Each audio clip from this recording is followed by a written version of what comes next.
Olá pessoal, iniciando mais um podcast aqui do Dr. Maromba, hoje com um assunto bastante presente aí no cotidiano de nós brasileiros, também uma epidemia mundial, por que não?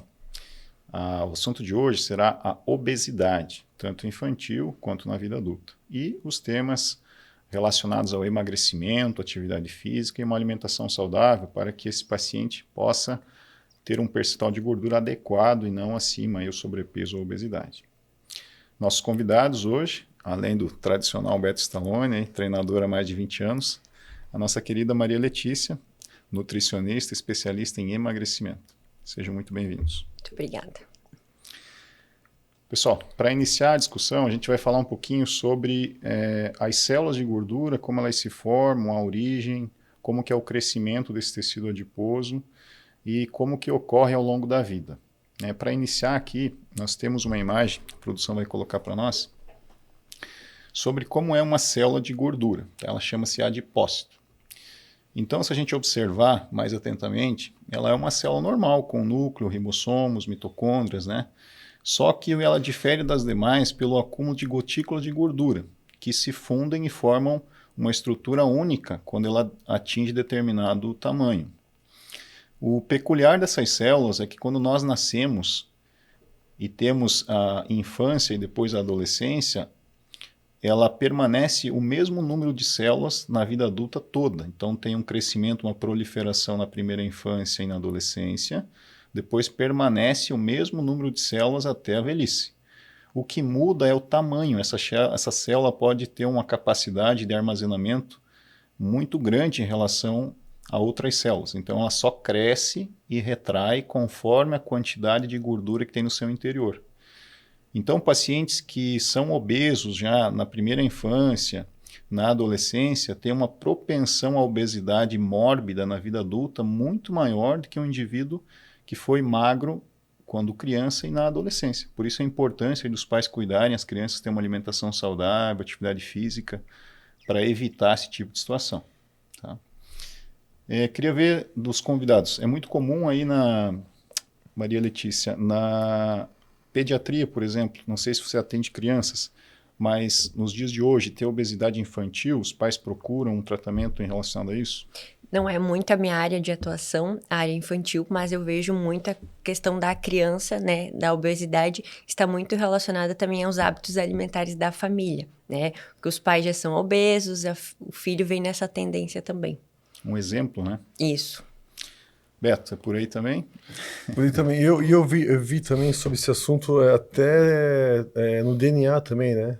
Hoje tem alguns estudos que demonstram essa relação da obesidade com o pai obeso e a criança desde criança já nasce obesa. Até alguns aspectos, assim, da parte dos mamilos já com mais gordura, tu começa a identificar a criança nesse aspecto. Né? E também, igual a Nutri falou, em relação aos hábitos alimentares, né? Hoje, mais do que antigamente, não tinha tanta produtos industrializados, né? Antigamente a gente comia mais comida de verdade, né? Hoje em dia os pais vai no mercado, é um salgadinho, é uma bolachinha, é um docinho, e isso a longo prazo a criança vai desenvolvendo alguns problemas, como a diabetes, né? A falta de energia, a criança ela tá correndo no colégio, caminha um pouquinho e já está cansada, né? Muito açúcar no sangue e tal. Esses problemas começam a desencadear numa criança. Né? O mundo digital também está influenciando bastante nas crianças não terem mais aquela vida ativa, né? Que pessoas da nossa geração, por exemplo, tiveram. Pulava mais muro. Hoje é muito comum a criança estar na tela do celular, estar no videogame, mas não faz atividade física, né? Então esse também é um fator que corrobora para essa obesidade infantil.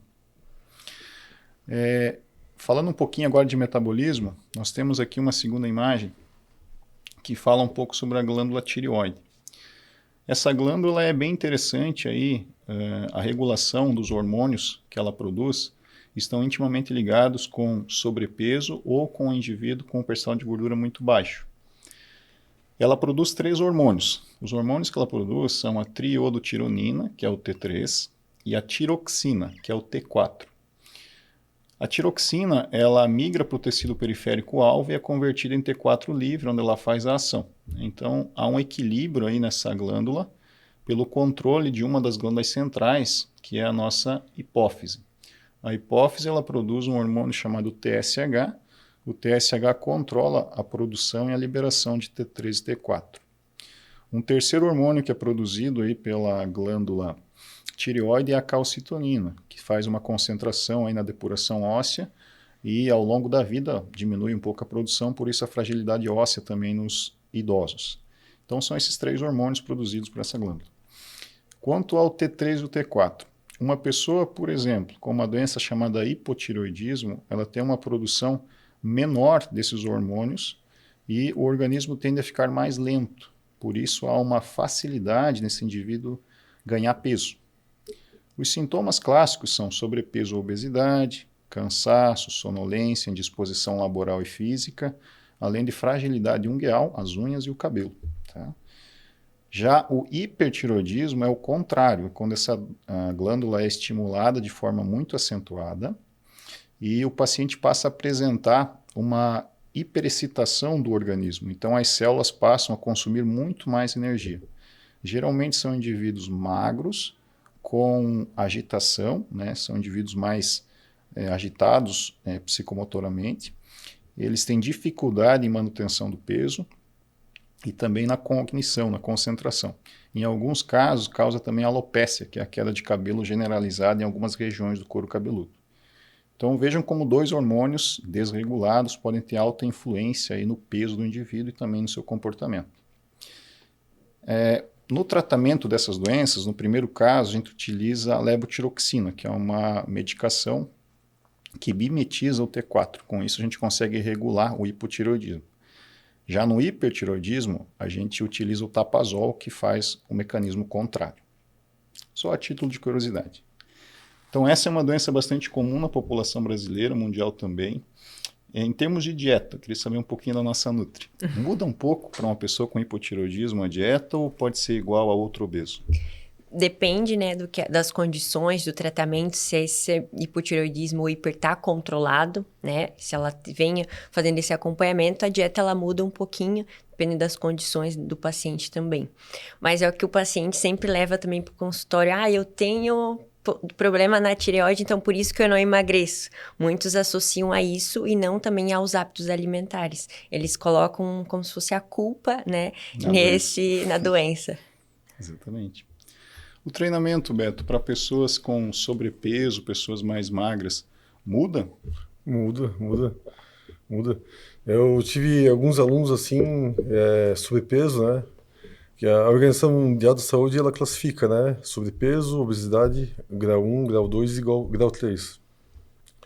Então, peguei alunos já com diabético, sobrepeso. Então, tu tem que trabalhar toda uma estrutura de treinamento, porque o aluno, às vezes, ele não tem tanta resistência física, assim, para completar um treino tão intenso. Então, tu tem que ir por etapas, né? Cada etapa a gente vai avaliando o aluno e vai mudando o programa de treinamento, né? Basicamente isso que acontece no início do treinamento. Aí tem outros programas também que tem que avaliar as partes das articulações, a parte óssea. Quando tu começa com o paciente do zero mesmo, o paciente não sabe como está a parte óssea, está fraca, a parte articular também, toda essa parte da mobilidade também. Então, para imprimir um treino mais intenso, no início mesmo tem que fazer toda aquela anamnese, escolher qual a melhor forma de avaliação física para saber como que é o estado do paciente. Aí, sabendo o estado do paciente, aí a gente consegue imprimir as intensidades de treinamento, tanto da ordem mais aeróbica, tanto da ordem mais anaeróbica, com carga, né? A gente consegue fazer um trabalho mais exato, assim, né? Não adianta já começar com um paciente obeso que nunca treinou e já colocar um treino de hipertrofia de uma pessoa normal. Ele vai ter algum problema, né? Por exemplo, eu já tive alguns alunos lá que no início, assim, tiveram dificuldade para fazer treinamento de força. Não tinha resistência nenhuma, fazia um pouquinho de exercício e já estava cansado. Cansava, tinha que trocar o exercício, mudar, adaptar, até chegar num padrão assim que ele conseguia evoluir nas cargas, né? Basicamente isso aí. E chega a receber no consultório, assim, na academia, né, procura para você de pessoas obesas ou é mais pessoas que já fazem esse acompanhamento de treino? Na maioria dos meus alunos, a maioria assim, não chega a estar obeso. Máximo sobrepeso, mas a maioria é mais. Mas já atendi já um paciente obeso, assim. Então, o que eu indicaria hoje? Se fosse um paciente obeso que começasse a treinar, tem vários tipos de avaliação, né? Biopedância, tem perimetria, tem dobras cutâneas. Dobras é difícil fazer no obeso, né? Muito difícil.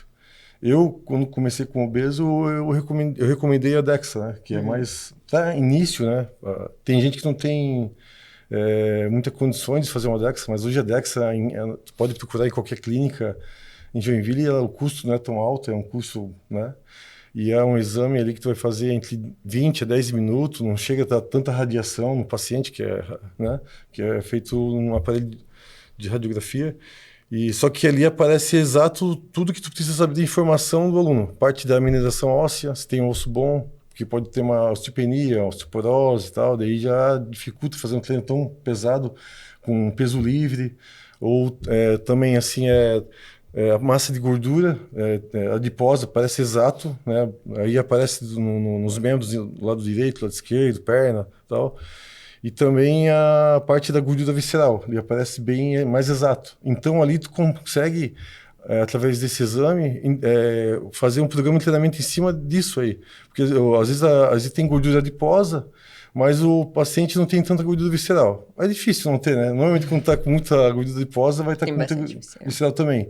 E a gente sabe que a gordura visceral ela influencia muito na síndrome metabólica, né? Colesterol alto, diabetes, pressão arterial.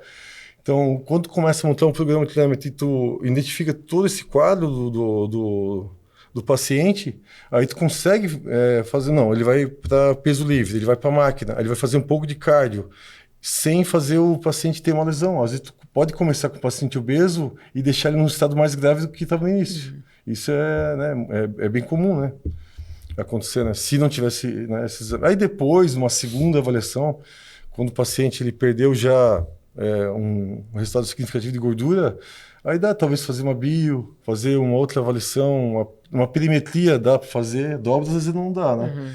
Hoje tem algumas clínicas, não sei se em Joinville tem, mas algumas clínicas até de nutricionista, já vejo que tem um exame de perimetria com escaneamento, né?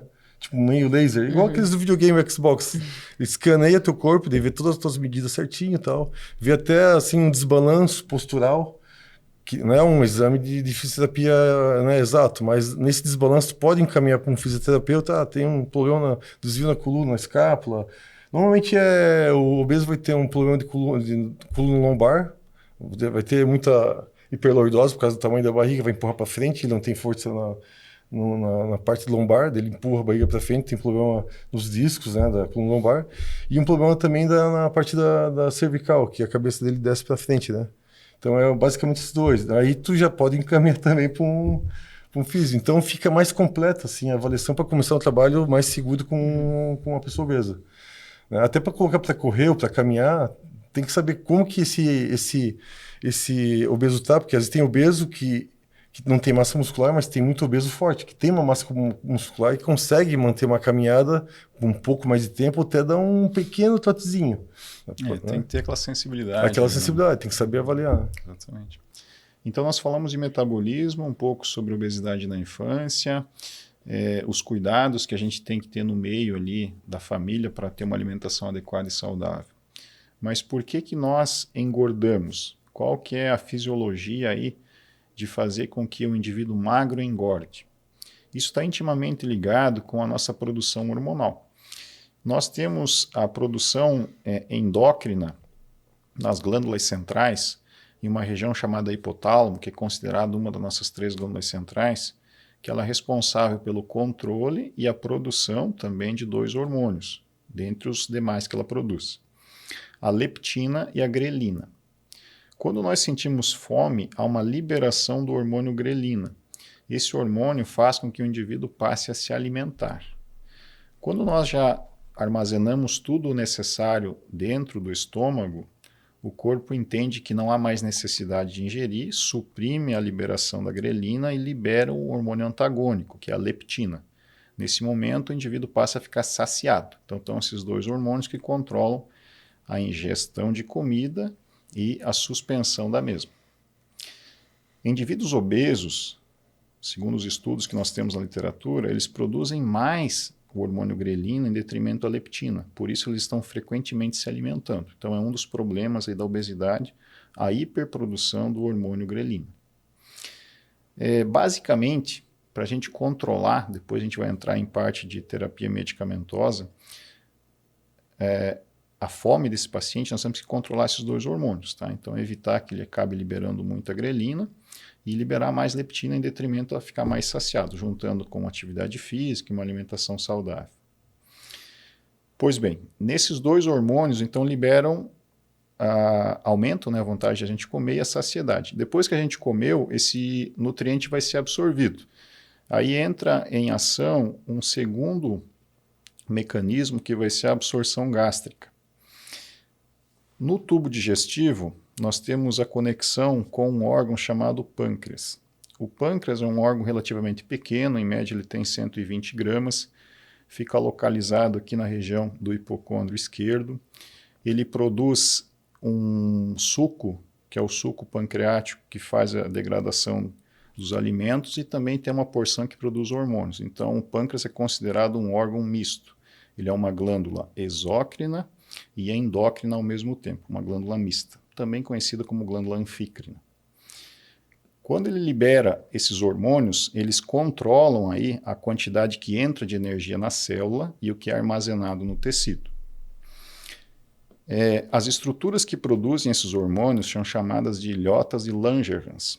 Elas estão distribuídas ao longo de todo o parênquima desse órgão, principalmente concentradas na cauda. Ele é dividido em cabeça, colo e cauda.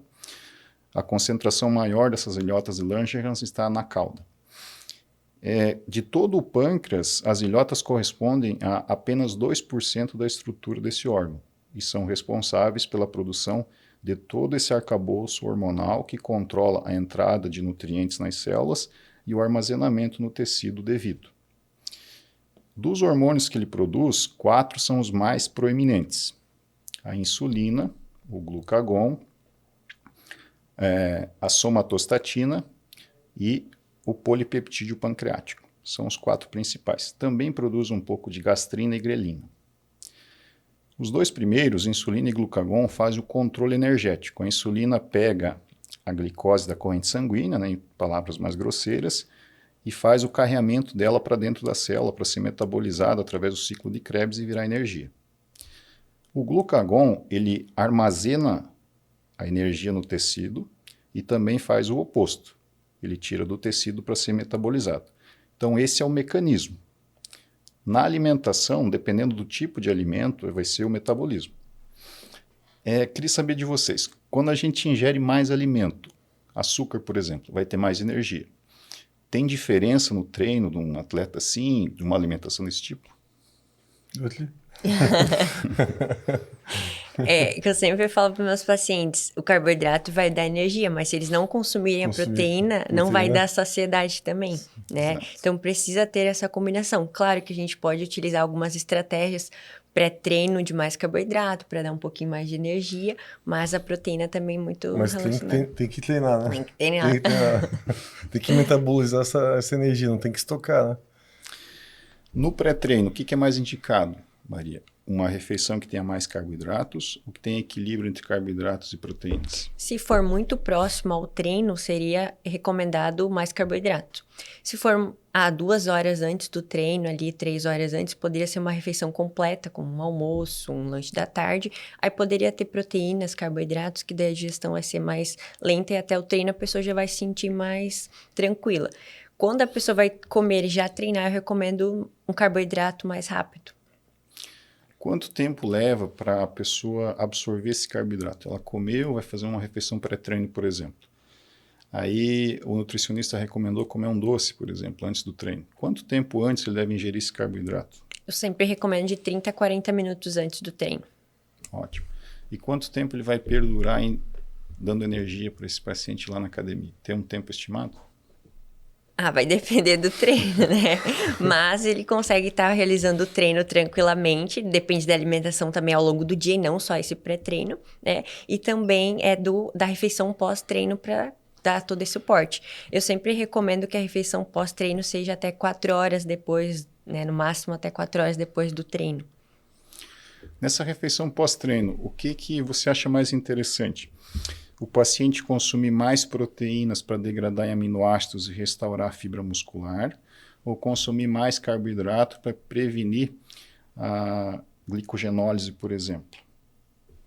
Eu sempre coloco em conjunto o carboidrato junto com a proteína. Acaba se tornando um pouco mais de carboidrato do que proteína, mas sempre tendo os dois. Ótimo. Ricardo, posso fazer uma pergunta para a Nutri? Essa dúvida da galera aí. Assim, a gente vê que as academias hoje em dia, a maioria estão abrindo muito cedo, né? 5h30 da manhã, 4h30 da manhã. E aí o pessoal tem dúvida.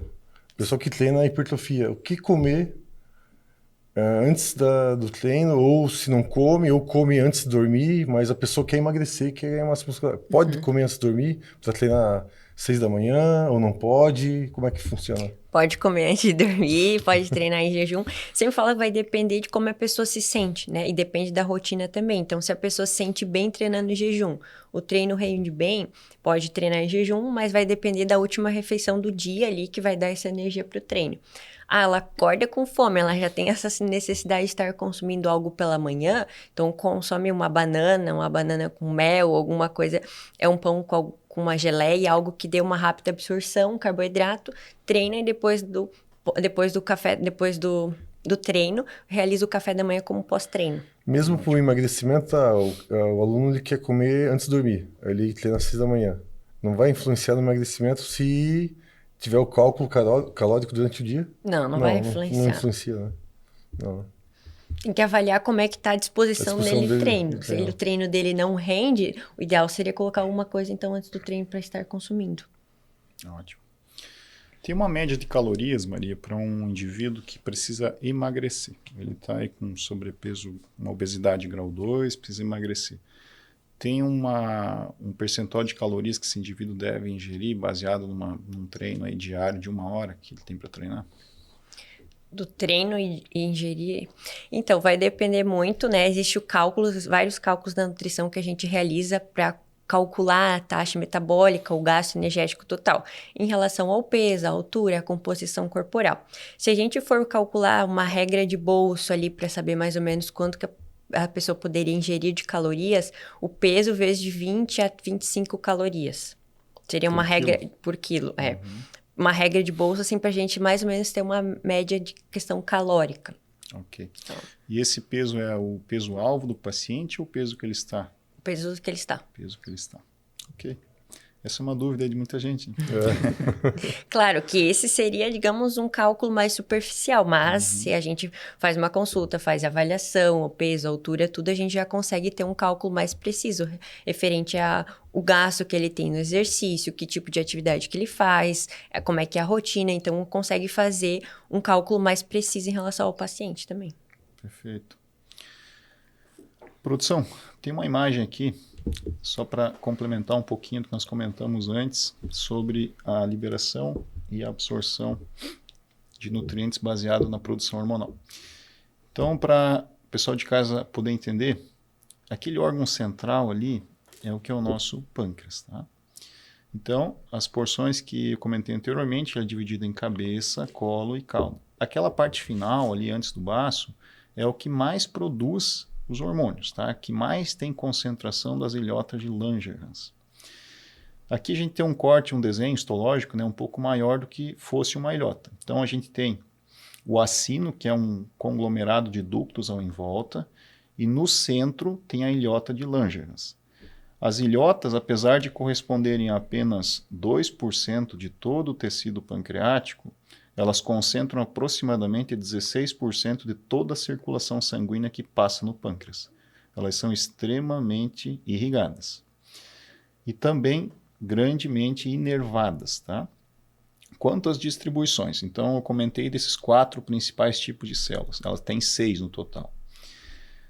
As células beta correspondem aproximadamente entre 70% e 80% do volume da ilhota. Elas são concentradas no centro. Um pouco mais na periferia temos as células alfa, produtoras aí de glucagon. Elas correspondem aproximadamente de 10% a 20% do volume das ilhotas. As células delta, que é aquela simbologia grega, elas correspondem aproximadamente 1% até 5%, produção de somatostatina. Então, a insulina é produzida nas células beta, que controla a entrada aí da energia para dentro da célula, é um carreador. Pega, vamos supor em termos mais grosseiros, ela pega ali a glicose, né, a molécula de glicose, e carrega para dentro da célula para ser metabolizada. O glucagon, ele retira a energia armazenada e passa para o fígado para ser metabolizada, através de um processo chamado glicogenólise, que é a quebra desse substrato. Já a célula delta, ela produz um hormônio chamado somatostatina. Esse hormônio, ele controla a liberação dos dois primeiros. Então, quando tem muita insulina, ele libera um pouquinho para controlar a insulina. Muito glucagon, o mesmo mecanismo. As células PP, polipeptídeo pancreático, liberam esse peptídeo, que também é conhecido como incretina, e lá no tecido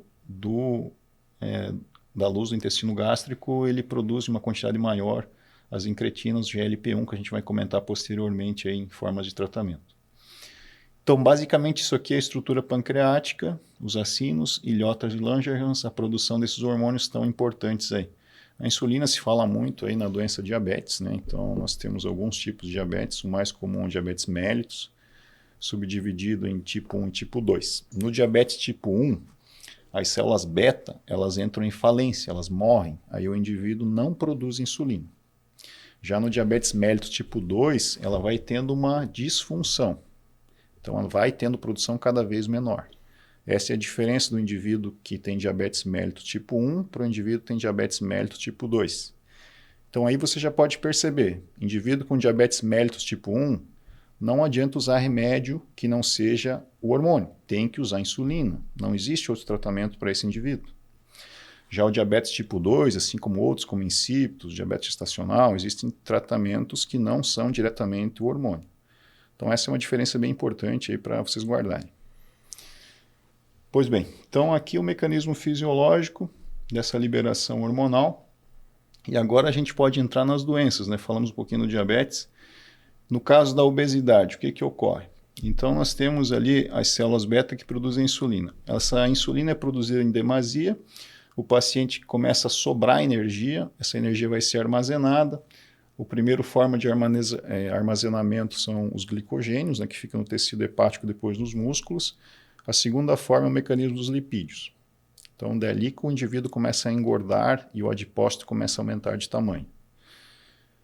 Quando falta energia, ou seja, quando a pessoa para de se alimentar, o organismo começa a recrutar essa energia armazenada. O primeiro mecanismo que ele recruta é o glicogênio. A primeira reserva do nosso corpo é no tecido hepático, mas ela é exaurida rapidamente. Menos de 2 horas se exaure toda a reserva que tem ali. Depois passa a se retirar do músculo, do glicogênio, e em última instância do tecido adiposo. Hoje existem medicamentos que conseguem contornar esse mecanismo. Então ele preserva o músculo e ativa a lipólise, que é a queima de gordura. Dessa forma a gente consegue fazer com que o paciente emagreça com o auxílio de alguns medicamentos, queimando mais a gordura em detrimento ao músculo. Então, por esse simples mecanismo. Em termos de dieta, quer saber da nossa nutricionista, existe alguma dieta que ajuda a queimar mais gordura e preservar um pouco o músculo? Olha, a dieta eu sempre busco, né, uma dieta equilibrada em bastante proteína e carboidrato e mínimo possível de gordura, né? Hoje a gente vê que existe muitos tipos de dieta, dieta cetogênica, dieta das proteínas, jejum, então existem muitos outros tipos. Essas dietas, elas geram até em curto prazo um resultado, dieta das proteínas ou dieta cetogênica, porém é difícil para a pessoa manter a longo prazo. Ela consegue alcançar a perda de peso, consegue ter um resultado, mas ela não consegue manter por muito tempo pela dificuldade dos alimentos, né? Ter muito essa orientação muito básica ali, só proteína. A pessoa não consegue só manter uma alimentação só com proteína por muito tempo. Então, ela acaba depois voltando aos hábitos antigos, consumindo outras coisas e tendo esse reganho de peso também. Então, eu sempre priorizo a rotina do paciente e tentar colocar ali mais proteína quantidade de carboidrato e o mínimo de gordura possível. Perfeito. Qual que é o risco, Maria, para as pessoas de casa entenderem dessas dietas da moda? E só come proteína, esquece o carboidrato. Qual que é o risco que essa pessoa está correndo? Então, é esse, que nem eu te falei, é esse risco de manter por muito tempo. Ela não consegue. Então, já vi na prática que eles conseguem emagrecer por 1, 2 meses, 6 meses, só que depois, para manter, não consegue manter esse peso. E volta o reganho. Daí fica nesse, emagrece e diminui, né? Então, eles não conseguem manter essa alimentação pela variedade desses alimentos. Não é uma variedade grande. Então, acaba sendo muito restrito. Né? Então, já tive pacientes que já fizeram vários tipos de dietas restritivas e não conseguiam manter por muito tempo e voltava a ter esse reganho. Eu acho que a grande sacada, assim, é realmente, igual a Nutri falou, é manter uma dieta que o paciente consiga levar por um maior espaço de tempo, né? E o treinamento também. Que chega muito aluno querendo fazer o treino mágico, né? Quer fazer treinar um dia, um mês e fazer o desafio da vida dele, só que não consegue se manter por muito tempo e às vezes você acaba se lesionando, né? Então, tem que fazer um planejamento no mínimo, eu indicaria um planejamento no mínimo anual, para dentro de um ano a pessoa conseguir mudar os hábitos alimentares, os hábitos de vida, né? De esporte, né? Tudo. Aí ela consegue ter um resultado realmente assim mais duradouro, né? Eu vejo bastante quando o paciente obeso, né, procura um serviço de emagrecimento. Então, na clínica ou em alguns outros serviços, né? O que tem que mudar nesse paciente é a forma de pensar, né? A forma de pensar leva ao agir. Então, nossos pensamentos levam a ações. Então, se o paciente, ao longo do emagrecimento, ele não mudar os hábitos de vida, a forma que ele se alimenta, passar a praticar uma atividade física regular, a chance dele voltar a engordar é enorme. Mudar até as amizades, né? Não deixa de ser uma verdade.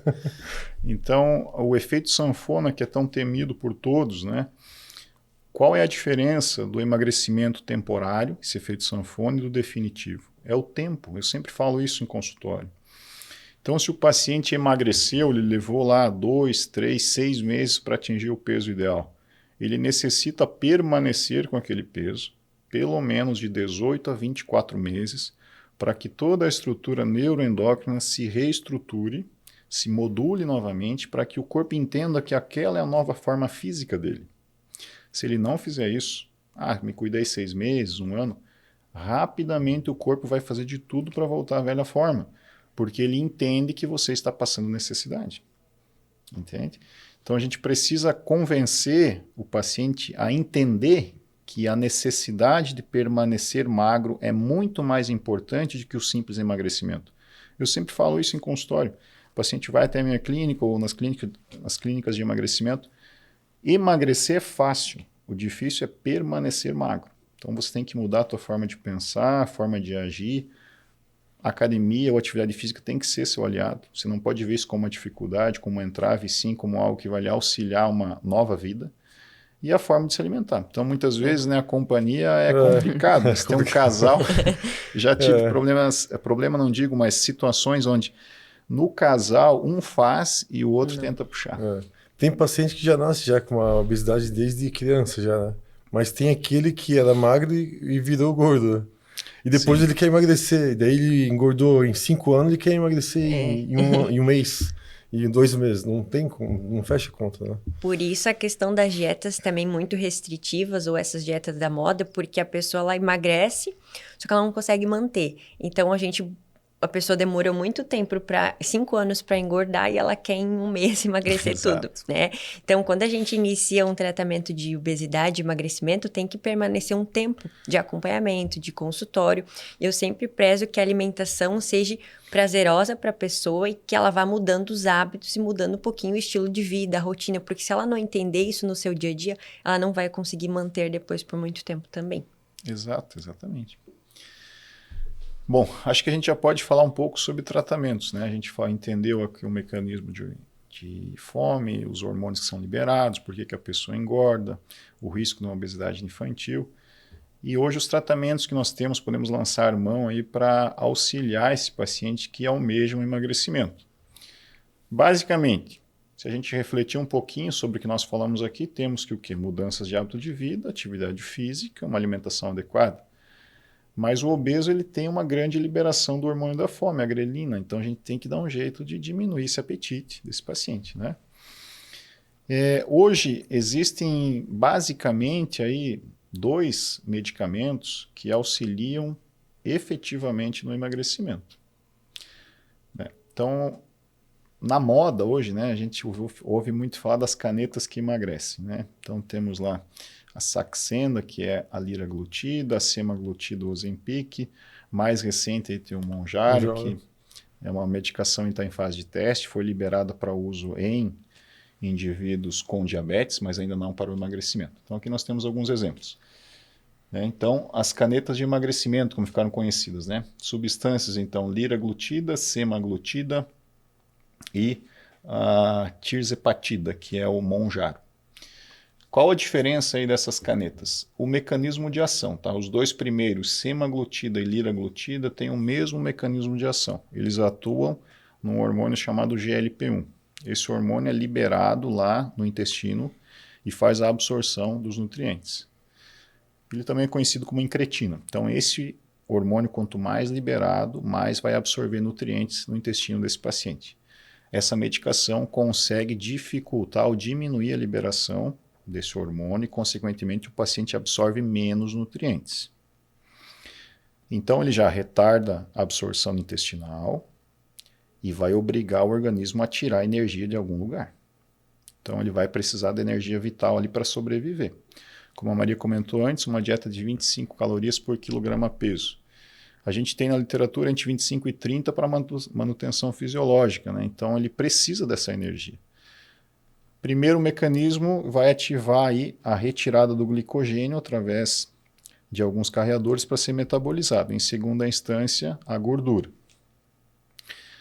Essa medicação, então, obriga, entre aspas, o organismo a retirar essa reserva energética e fazer o indivíduo emagrecer.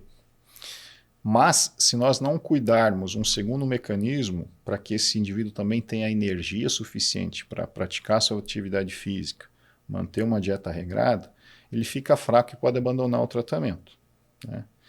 Então, mais à frente eu vou falar de um segundo medicamento que faz esse mecanismo. Desses aqui, nós temos uma tabela que faz o comparativo aí do emagrecimento.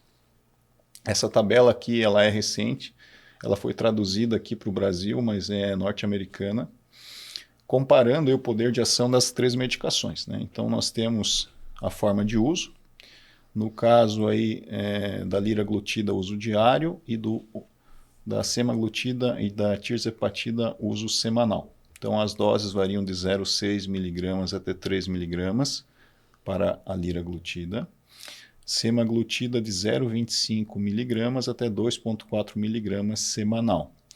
E a tirzepatida, uso semanal de 2,5 mg até 15 mg. Mecanismo de ação. As 2 primeiras, GLP-1, a terceira, que vem para renovar aí uma proposta de melhoramento aí no emagrecimento, além do GLP-1, ela ativa a GIP, que é um segundo mecanismo de absorção de nutrientes e controle de sistema nervoso central. Segundo essa pesquisa, a perda de peso média na dosagem seria de 8% por mês. Na semaglutida pode chegar até quase 15%. E na tirzepatida quase 21%. Sabidamente na literatura, né, que o indivíduo que passa de um emagrecimento de 12% ao mês já é um desnutrido. Então nós temos que tomar esse cuidado, tá, enquanto prescrição de medicamentos. Tudo está indicando que a medicação revolucionária seja essa última, porém a gente observa que a quantidade de peso que ela tem potencial para emagrecer o indivíduo ultrapassa esse limiar da segurança. É um medicamento que, para emagrecimento, ainda está em fase de teste. Então, sempre tem um modismo, né? As pessoas ouviram um falando, outro falando, mas por que não posso usar esse? Tem que estar bem sedimentado para depois a gente utilizar. Hoje ela foi desenvolvida para o tratamento do diabetes, assim como todas as demais. As 2 primeiras já são usadas para emagrecimento, mas essa terceira ainda não. Então, é um viés que a gente tem que cuidar nisso. Na academia, lá no consultório, tem alguém usando? Tem. Já ouviram falar Já ouvi disso? falar. O Ozempic é o rei, né? O que eu acho, assim, né, o que eu vejo muita gente começando num plano alimentar, e aí, tipo, eu acho válido a ideia do Ozempic, porém, Eu acho que nesse período que o paciente ou o aluno está usando esse Ozempic, que ele vai ficar sem essa vontade de comer, ele tem que treinar a mente dele, treinar para fazer uma reeducação alimentar mesmo. Eu já vi muito paciente e aluno usar o Ozempic e querer comer o rodízio, vai pro rodízio comer o negócio. Ou usa por Aí conta, né? Sem chega, acompanhamento. quer comer, chega na metade do rodízio, eu não consigo comer. Lógico que não vai conseguir comer. Só que ele não está aprendendo a se alimentar. Então, usa-se esse medicamento nessa ocasião. Para, tipo, pega lá, usa uns 2 meses, né, no mínimo, né? Acho que vai usar, né, Ricardo? Dependendo, até mais, né? Então, 2, 3 meses até mais, pô, tu consegue fazer uma mudança, né, no paladar, né? Mudança de reeducação alimentar, para depois a pessoa, quando tirar esse medicamento, né, não sofrer o rebote, efeito rebote. Né? Que pode até acontecer se a pessoa não tiver com um plano alimentar bem adequado, né? Exatamente. Isso que a Maria comentou é bem interessante. Muitos pacientes, às vezes, eles chegam no consultório já falando que estou usando o Ozempic, porque eu ouvi falar que funciona. Então, novamente, já falei isso várias vezes, a falta de controle em alguns medicamentos e o hipercontrole em outros. Essa medicação, incrivelmente, é vendida sem prescrição médica. Se você pesar na mão aqui e errar a dose, você pode morrer por hipoglicemia. Então veja o poder de ação que essa medicação tem se você fizer um equívoco terapêutico. Uso semanal, a pessoa vai lá e coloca uma dose altíssima e usa 2, 3 dias consecutivos. Imagina as consequências disso.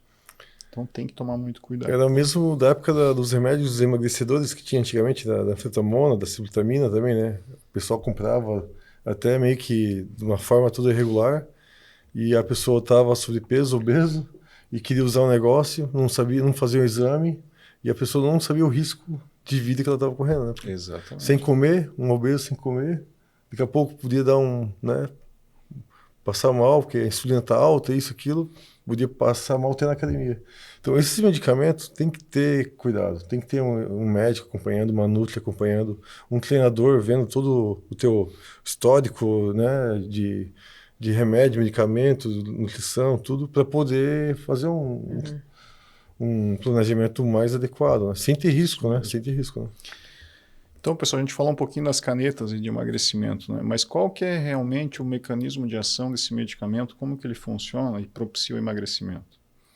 Anteriormente, nós falamos ali sobre a produção do pâncreas endócrino, né? A produção de insulina e glucagon que controlam aí a entrada e saída de nutrientes do tecido.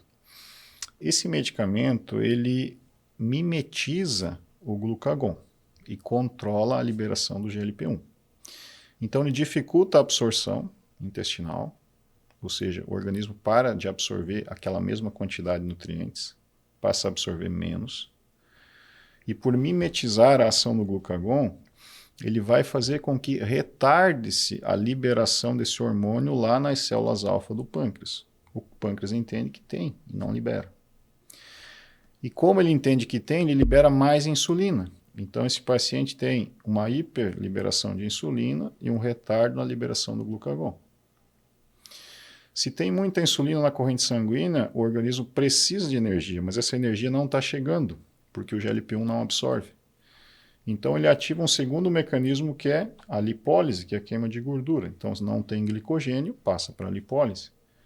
Por isso, o indivíduo que não é diabético, em uso desse tipo de medicação, emagrece, porque ativa a lipólise meio que de forma forçada.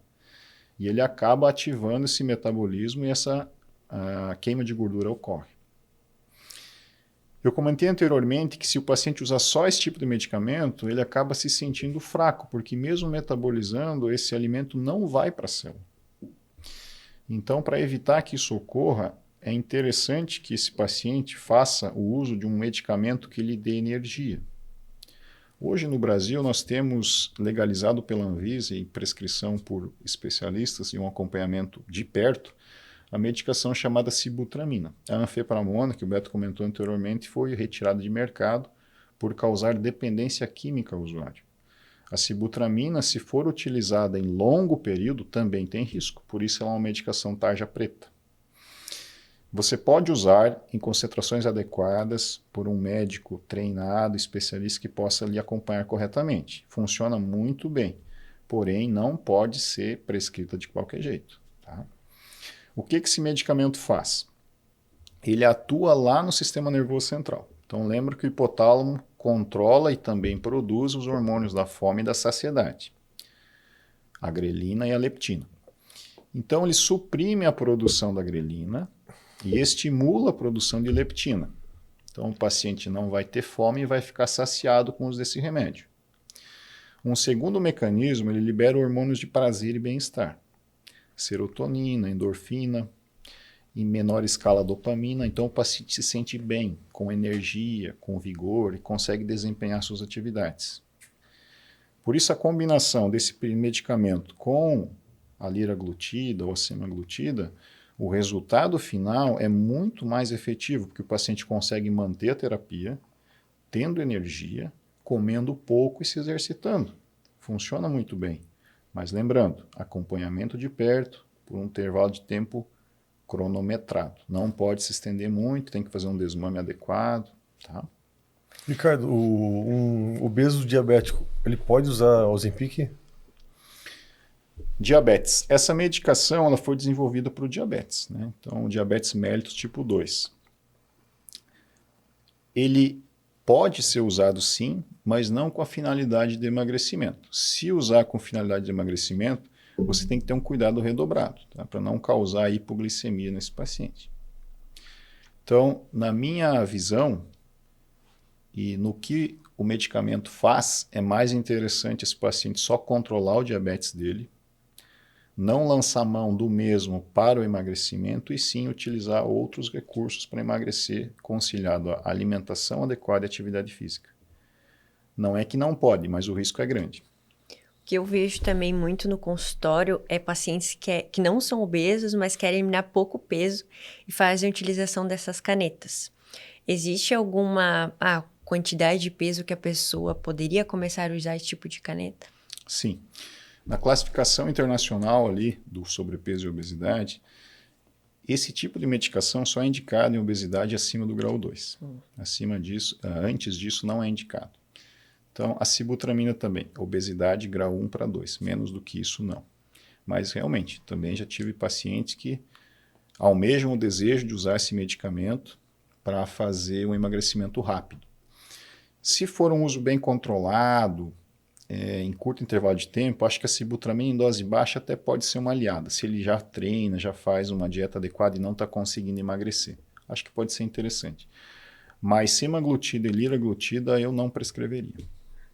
Mas isso que a gente vê, né, na prática é que o pessoal já usa por conta, Isso. né? E aí chega lá no consultório já usando, que quer emagrecer.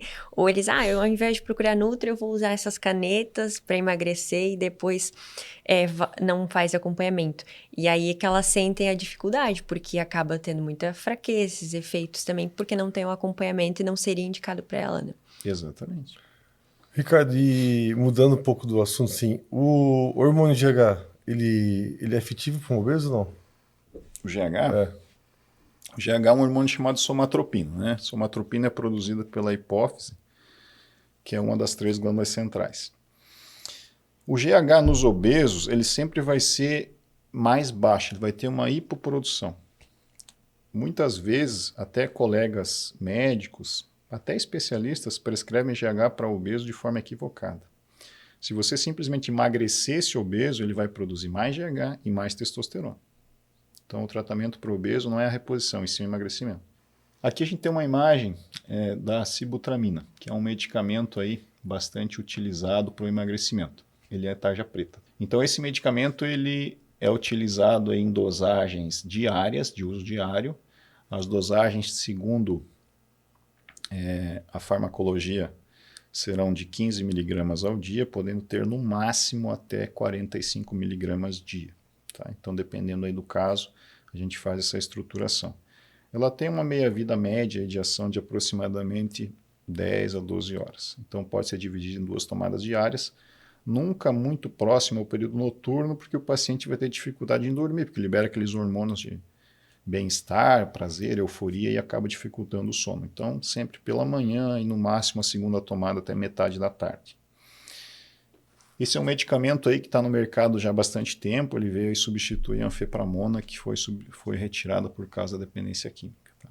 Anfepramona é basicamente uma sibutramina muitas vezes aumentada. Então ela libera tanto hormônio de prazer que o paciente acaba viciando.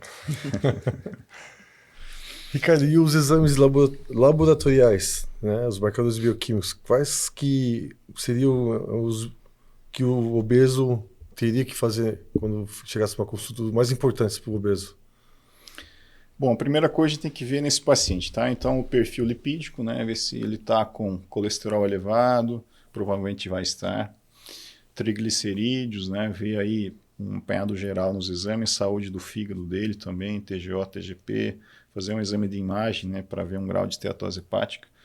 Hoje nós temos o FibroScan, que é um exame muito mais elaborado do que uma ultrassonografia. O valor de mercado não muda muito, tá?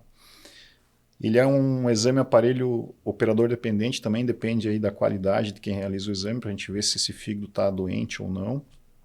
Qual que é a diferença de um exame para o outro? É que basicamente todos os aparelhos de ultrassom têm uma profundidade de mais ou menos 3 a 5 centímetros, quando esse exame, aí, o FibroScan, a gente consegue ter uma profundidade de quase 10 centímetros. Então a gente pega um indivíduo obeso, ele tem uma camada grande de gordura, nem consegue ver o fígado por causa da gordura, né? Então não consegue ver direito. Então esse segundo exame é mais indicado. Então um exame de imagem pelo menos, uma série laboratorial aí para ver colesterol, triglicerídeos, saúde hepática, saúde renal, um apanhado geral para poder fazer esse tratamento com segurança. Legal. Pensando também, falando na dieta, né? Quando as pessoas utilizam esse tipo de medicação, a sibutramina ou Ozempic ou outros, a gente consegue trabalhar esse aporte calórico um pouco mais baixo por conta da utilização de medicação do que uma pessoa que não utiliza para uma pessoa que utiliza. Né? Isso. A medicação é o que eu costumo falar em consultório. Ele é apenas um alicerce, uma ajuda. O que vai fazer emagrecer é uma dieta, então a Nutri e o treinador. O médico ali é só um coadjuvante, ele vai te dar uns meios para te ajudar a fazer isso. Mas o que te vai fazer emagrecer é comer menos e treinar. Mas muitas vezes sem o remédio o paciente acaba não conseguindo. Mas a importância do início da anamnese, do exame clínico é fundamental. Sim. Igual o Ricardo falou, se tu pega um paciente com um problema de tireoide ali, outro problema, assim, insulina e tal, é difícil a gente trabalhar, né? Se não tiver, o obeso ele é obrigado a ir no médico fazer esse exame. Senão o nosso trabalho dificulta muito, né? Não tem como ter um trabalho. A equipe multidisciplinar, né? Então, muitas vezes, o paciente opta em fazer só o treino, ou só o nutricionista, ou só o médico. Cada um vai ser o principal em um momento e o coadjuvante em outro, né? Mas a junção de todos é que vai dar o sucesso terapêutico. Até vai, né? Mas com o exame a gente consegue ir um pouco mais, acertar um pouco mais, né? Um pouco mais o trabalho, né? Fica muito mais. E até, em alguns casos, acompanhamento psicológico também. Né? Exatamente. Sim. É igual o bariátrico, né? O bariátrico, vamos supor, ele é obeso, só que ele usou um caminho mais rápido para emagrecer. Ele não tem a cabeça de um cara magro. Ele emagreceu, mas está com a cabeça de um cara gordo. Né? Ele tem que ter um psicólogo para orientar. Isso. Exatamente. Bom, nós falamos de 2 meios de medicamento para emagrecimento. Tem uma semaglutida, lilaglutida, né, que são as canetas aí do momento, a Mounjaro, que está vindo com uma proposta, e também a sibutramina. A terceira forma que a gente pode fazer esse paciente emagrecer medicamentosamente, que funciona, em determinados casos, uma obesidade não muito alta, é você estimular um pouco a produção da glândula tireoide. Né? Então, nós vimos lá no início que a tireoide ela produz 3 hormônios, dentre eles triodotironina e tiroxina, que é o T4. Se esse paciente tiver uma produção acima do normal, ou seja, ele é um eutiroideu, ou seja, uma pessoa normal, e você acelera um pouquinho essa tireoide, ele transforma-se em um hipertireoideu e começa a perder peso, que é a doença do hipertireoidismo.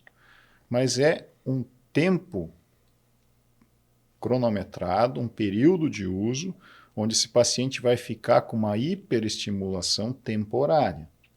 Ah, doutor, se eu fizer isso, não vou desregular minha tireoide? Se fizer por longo prazo, sim. Então, é um curto intervalo de tempo, uma dose pequena, para auxiliar. Muitas vezes o paciente não quer usar uma medicação como a sibutramina, por exemplo, porque ele tem receio de tudo que ele ouviu falar, embora seja um uso seguro, se feito da maneira correta, ele prefere só fazer a indução tiroidiana. Esse é o terceiro mecanismo medicamentoso que nós podemos fazer para esse paciente auxiliar aí no emagrecimento. Tá? Então, as 3 formas medicamentosas de fazer isso. As 2 primeiras com medicamentos, a terceira com indução da glândula. Tá? De forma medicamentosa, conhece mais algum tipo? Que eu saiba, são essas 3 aí. Legalizado, né? Legalizado. Mas os remédios para tireoide são muito utilizados por alguns atletas, né, de fisiculturismo, e o grande problema é que muitos deles eles não sabem fazer o desmame, né? E acabam correndo alguns probleminhas depois das competições, né? Sempre que a gente mexe com a produção hormonal endógena, você tem que ter um cuidado grande tanto em administrar esses medicamentos, bem como no desmame terapêutico. Se você está utilizando e para, a glândula está em disfunção. Então leva um tempo para voltar ao normal. Você tem que ter a sensibilidade, o cuidado de fazer a retirada com cuidado, tá? Com cautela. Por isso os exames, o seriamento, o acompanhamento tem que ser de perto. Pessoal, eu sei que muitas pessoas já ouviram falar de usar diuréticos para emagrecimento. Fisiculturismo é... Outro vai em clínicas de emagrecimento por aí, o pessoal não está com diurético ali, o paciente perde lá 5 quilos em pouco tempo. Aquilo é água, você vai fazer xixi, tá? Então aquilo não é gordura, não é fazer lipólise, tá? Então não existe mágica. O emagrecimento é atividade física e alimentação. O remédio só vai te auxiliar um pouco, tá? E o risco de vida, né? Porque os diuréticos são os mais... É um antihipertensivo. Então se você usar um diurético de alça, por exemplo, furosemida, as pessoas usam furosemida como se estivesse tomando um comprimido de pirona. A furosemida é um diurético de alça, de alta potência. Se você não tomar cuidado, você tem uma baixa na pressão severa e pode ter consequências. E normalmente a pessoa usa um medicamento desse, começa a emagrecer, né, ilusoriamente, porque perde líquido, aí vai pra balada fazer o quê? Toma vodka, toma uma cachaça. Pior ainda, né? Pior ainda, da pessoa ter uma parada cardíaca. Exatamente. Tem que ter um cuidado com esses medicamentos. Bom, além dos tratamentos medicamentosos, a parte cirúrgica, né, elas também oferecem tratamentos para a obesidade, principalmente obesidade mórbida, que é acima do grau 3. A redução de estômago, ela é uma técnica já bastante antiga aí no mercado. Os cirurgiões do aparelho digestivo realizam essa técnica no objetivo de diminuir a capacidade de armazenamento e absorção de nutrientes que o paciente ingere. Né? A produção vai colocar para nós aqui uma imagem onde mostra as técnicas. Né? Então nós temos aí a famosa redução de estômago, que é a imagem da esquerda do vídeo. O que é feito? O cirurgião ele vai retirar aproximadamente 80% do volume gástrico ali do estômago. E o que era armazenado, apenas 20% vai ter espaço para ser armazenado agora. A capacidade de absorção dos nutrientes permanece a mesma, porque ele é absorvido na porção ali do intestino delgado, principalmente no primeiro terço. Essa técnica, apesar de ser bastante antiga, ela tem alguns problemas. A capacidade de elasticidade do tecido entérico é grande, então com o tempo isso pode vir a dilatar e o paciente passa a ter um estômago grande novamente. Então ela não funciona muito bem. Segunda técnica aqui, o bypass, o Y de Roux, que é a terceira imagem. Nessa técnica, o cirurgião faz a ligação da porção superior do estômago com a porção mais distal do duodeno, que é a porção onde mais absorve nutrientes. É uma ligação direta? Uma ligação direta. Então, ela tem uma absorção, um armazenamento na porção superior, melhor dizendo, de aproximadamente 15, 20% de todo o volume estomacal, ou menos, e passa direto lá para o intestino delgado. Então, a região do primeiro terço, onde faz a maior parte da absorção de nutrientes, vitaminas, minerais, ela não passa alimento. E esse indivíduo vai emagrecer, mas tem algumas consequências. Então ele vai ser um desnutrido crônico porque não vai ter nutrientes. Vai precisar fazer reposição volêmica para o resto da vida. A terceira técnica tentou melhorar isso.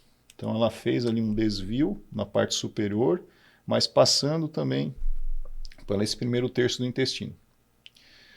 melhor do que as duas primeiras, porém também tem algumas particularidades. Em resumo, por que a gente tem na literatura, a cada 3 pacientes que operam o estômago, 2 voltam a engordar. Ou porque o estômago dilata, ou porque ele não consegue seguir a alimentação, e aí não tem o sucesso que ele almeja. O problema não é a armazenação ou a forma que esse nutriente é coletado pelo seu corpo. É a quantidade que esse paciente come, a quantidade de hormônios que ele libera. Então, se ele liberasse menos, por exemplo, grelina e mais leptina, ele não comeria. Por isso, a técnica de operar o sistema nervoso central passou a ser utilizada nos Estados Unidos, onde é o país que tem mais obesos e obesos gigantescos, né? Então, Mórbidos, né? Lá se opera o cérebro, né? A gente tem uma imagem ilustrativa aqui, onde a neurocirurgia lá passou a implantar eletrodos de pulsos elétricos para que o sistema de fome e saciedade seja controlado. É similar ao que é utilizado na doença de Parkinson, na neuroestimulação profunda. Então, através de pulsos eletromagnéticos, ele consegue controlar a fome e a saciedade desse paciente. Por isso, pessoas com 300 quilos, como tem lá nos Estados Unidos, conseguem emagrecer, graças a isso aqui. No Brasil, ainda que eu saiba, não existe, tá? Mas nos Estados Unidos não se opera mais estômago, se opera o cérebro. Essas aí são as técnicas cirúrgicas. Pessoal, algum complemento aí para o nosso podcast de hoje? Acho que é isso. Eu acho que eu indicaria obeso, que vai começar na academia, na avaliação física, vai para uma clínica, faz os exames, né? Através do exame a gente vai conseguir montar um programa de treinamento, né? Vai para uma Nutri e aí a gente consegue fazer um trabalho, né, mais efetivo, assim. Né? Isso indicaria meio que fosse como uma obrigação, porque tipo, se for ver os exames, se for ver as avaliações físicas, comparado às caixinhas de cerveja que o cara gasta, não é caro. Não é verdade? Exatamente. Né? Então o trabalho fica muito mais certo, muito mais correto, muito mais fácil, né? Até mesmo um psicólogo, igual a gente falou também, seria ideal, né? O Ricardo mostrou uma imagem do cérebro, né? Quem cuida do nosso cérebro é os psicólogos. Né? Então seria, acho que são etapas que ele deveria não pular, fazer tudo certinho para ter um resultado. E em um ano, se fizesse toda essa programação, lógico, avaliando o peso de cada um, e eu acho que 50% do resultado ele teria com efetividade, né? Sim. E todo esse conjunto, né, da alimentação Sim. e treinamento físico. Hoje eu vejo, não sei se você sente isso, que os obesos, né, de grau 3 ali, eles não têm dificuldade em procurar academia também um pouco, né? Sim. Pelo fato do público da academia, tem vergonha, tem um pouquinho de dificuldade de ter esse acompanhamento. Eles acabam indo para outras coisas, tentando outras estratégias sozinhos, até na parte de alimentação. E o custo que eles estão gastando com essa outra estratégia, elas poderiam estar procurando um acompanhamento, né? Muito bem colocado isso, Maria, porque não só tive, como tenho pacientes que relatam que têm vergonha de ir para a academia por não se sentirem bem lá. Sentem como se as pessoas estivessem olhando para eles. Preferem não ir na academia por causa disso. Então, veja a importância também no trabalho psicológico, né, para esse paciente saber que faz parte, né? Muitas vezes é só o que a gente está acreditando e não é a realidade. Então, de você se lançar aí até lá fazer atividade física. Né? Eu acho assim, através da avaliação física, igual eu falei antes, né? Que tu consegue ver como está a saúde dos teus ossos, das articulações e tal, avaliar quanto de músculo que o obeso tem. Que normalmente tu pega um obeso, o obeso ele é um cara grande. A estrutura óssea também dele é grande. As alavancas que ele vai fazer é muito forte. Pega um joelho de um obeso, é desse tamanho o osso, o joelho é grande, o ombro é grande. Então, se colocar na cabeça de um obeso desse, vamos fazer um treinamento com carga, com peso, um levantamento olímpico, um levantamento terra, pesado e tal, o quanto de massa muscular que ele pode ganhar e queima o gasto energético que ele proporciona pelo aumento da musculatura, o cara ia ficar sempre fazendo treinamento de força, porque, né, sabe que o músculo gasta muito mais energia do que a gordura. A gordura é meio preguiçosa, ela fica ali só, o músculo já não. Então, eu o que indicaria? Treinar, fazer avaliação, treinar com cargas altas. Força, treinar LPO, levantamento olímpico, terra, fazer o obeso fazer força mesmo, que a estrutura dele, a óssea, é muito grande, é forte para aguentar todo o sistema de alavanca, levantar cargas altas, né? Legal. E para quem está começando, digamos, e nunca foi para a parte de musculação, e uma pessoa obesa, qual que seria o mínimo que ela poderia estar fazendo, assim, de musculação à frequência? A Organização Mundial da Saúde fala que 150 minutos semanais, né? O obeso tem que começar a fazer algum tipo de atividade, né? Aí, dependendo do... Vamos supor que seja um obeso bem, assim, que é bem frágil, né? Tem vários exercícios que a gente pode incluir. Natação, hidroginástica, exercícios com baixo impacto, bike, faz uma bike ergométrica na academia, que não tem muito impacto nas articulações, caminhada leve, moderada, né? Não precisa ficar 1 hora numa esteira, meia hora, dependendo. Tem o LIT, né? Que é o diferente do HIIT, que é uma... O HIIT é treinamento de alta intensidade, de intervalo de alta intensidade. O LIT ele é de baixa intensidade. Para um cara que está começando, um obeso, baixa intensidade porque já é muita intensidade. Então, para ele se inserir, a começar, ela depois a ir progredindo das cargas para maior intensidade, né? Então, tem várias atividades, tanto de flexibilidade, tanto com elástico, coisas que são para iniciar, no início. Eu já peguei já uns obesos que são um pouquinho mais fortes, então dá um pouco para estimular um pouco mais, mas para quem está começando, principalmente mulher, homem é mais bruto, né? Uhum. Mas a mulher é mais frágil, então dá para iniciar, às vezes, numa dança, um negócio mais tranquilo, assim, elas começam a sair da zona de conforto. Mas iniciar primeiro com aeróbico, então depois com uma musculação. Tem academias que vão, por exemplo, tem mais equipamentos que talvez um obeso pode trabalhar com uma carga mais leve. Entende? Então, a gente pode combinar um pouco de aeróbico mais leve e combinar também com academia, com máquinas específicas que tu consegue inserir ele com uma carga mais leve. Até mesmo se ele não conseguir treinar com peso livre, até mesmo o próprio peso corporal já é uma iniciação para ele começar a sair da zona de conforto. Então, eu recomendaria sempre os dois. Os dois. Um treinamento concorrente, né? Legal. Que eu vejo, desculpa cortando, no consultório que muitas vezes na questão do emagrecimento as pessoas querem primeiro buscar uma atividade aeróbica para depois iniciar uma musculação. Então seria indicado os dois juntos, Os dois né? juntos. Até porque acaba estimulando mais os músculos e a queima de gordura é maior, né? E o aeróbico é bom que aumenta essa capacidade cardiovascular, respiratória, e isso também beneficia para o treino de força, né? Essa resistência, né? Bom, pessoal, fazendo um apanhado geral, então, a gente falou do tema de obesidade, né? Lembrando aí da importância de você ter um cuidado, os pais terem com os filhos e não ter uma obesidade na infância para levar uma adolescência com obesidade. Se isso ocorre, a pessoa na vida adulta vai ter mais células adiposas do que uma pessoa que teve uma infância magra. Então, a chance desse indivíduo permanecer gordo ou com obesidade na vida adulta é bem maior. Então, tomar esse cuidado aí. Formas de emagrecimento, basicamente alimentação e treino. O que a gente tem de remédios hoje, além de serem bastante efetivos, eles auxiliam em trazer disposição, energia, mas são apenas subterfúgios para que você consiga fazer o básico, comer pouco e fazer atividade física, tá?